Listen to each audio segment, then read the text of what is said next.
What if I told you one of the most feared gunslingers of the Wild West started as a mild-mannered dentist? The transformation of Doc Holliday from medical professional to notorious outlaw might be the most fascinating career change in American history. The Holiday-Dorsey-Fife Museum in Fayetteville has the history of Doc Holliday. Some of his relatives are buried in Fayetteville. Doc Holliday practiced dentistry in Griffin, Georgia. A relative of his had a Doc Holliday Museum in Griffin. It is no longer, but I will provide a link to an interview with the deceased owner. That's such an incredible shift when you think about it. A respected graduate of the Pennsylvania College of Dental Surgery, becoming one of the deadliest men in the West. It almost sounds too dramatic to be true. Well, what makes it even more compelling is how this transformation wasn't exactly by choice.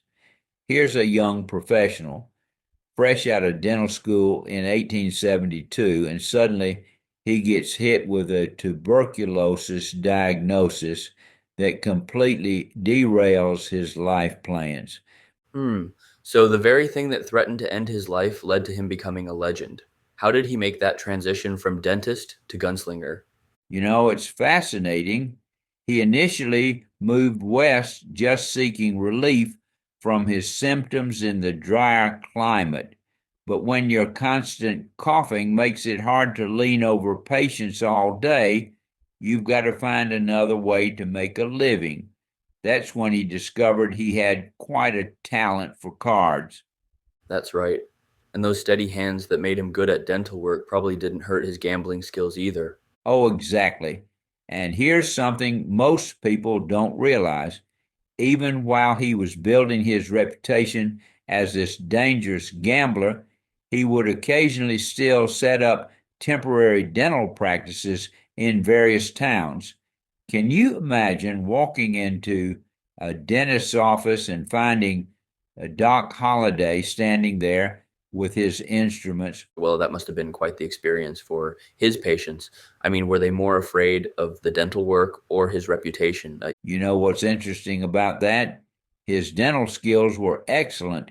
He trained at one of the best schools in the country, but I imagine his increasingly frequent coughing fits probably didn't inspire much confidence in potential patients.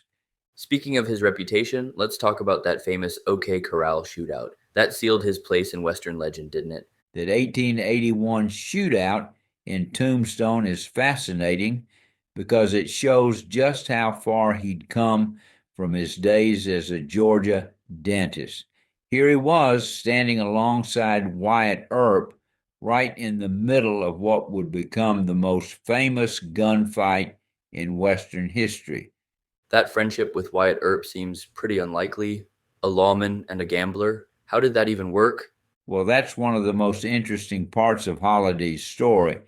Despite his reputation as a dangerous outlaw, he maintained these connections across social boundaries.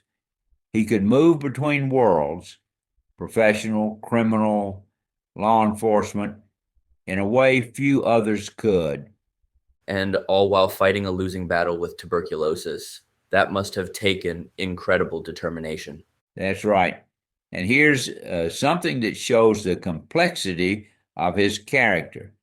He was known for being fearless in gunfights, but those who knew him said he lived in constant fear of suffocation from his illness. It's like he was more afraid of his own body than he was of any gunslinger. So in a way, his notorious reputation was built on this foundation of vulnerability. That's pretty profound when you think about it.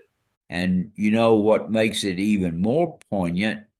After all those years of gunfights and close calls, after building this reputation as one of the most dangerous men in the West, he died in bed from the very disease that had set him on this path in the first place. That final irony brings his whole story full circle, doesn't it? It does. And maybe that's why his story continues to fascinate people. It's not just about guns and gambling. It's about how life can force us to reinvent ourselves and how sometimes our most significant challenges can lead to the most unexpected transformations. And in the end, which version of Doc Holliday was more real? The educated medical professional or the notorious gunslinger? I think that's what makes his story so compelling. He was both right up until the end, a complex man who adapted to brutal circumstances while never completely letting go of who he was initially. And that's something that still resonates with people today.